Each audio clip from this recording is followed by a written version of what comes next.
You ask Tiger to solve. This deals with linear equations with one unknown. The final result is n equals 5.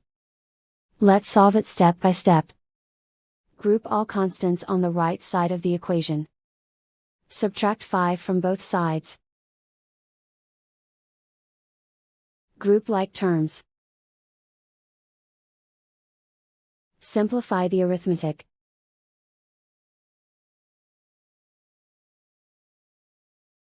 Convert the n into a positive number.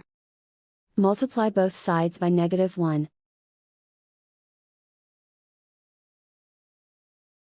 Remove the ones. Simplify the arithmetic. And so the final result is n equals 5.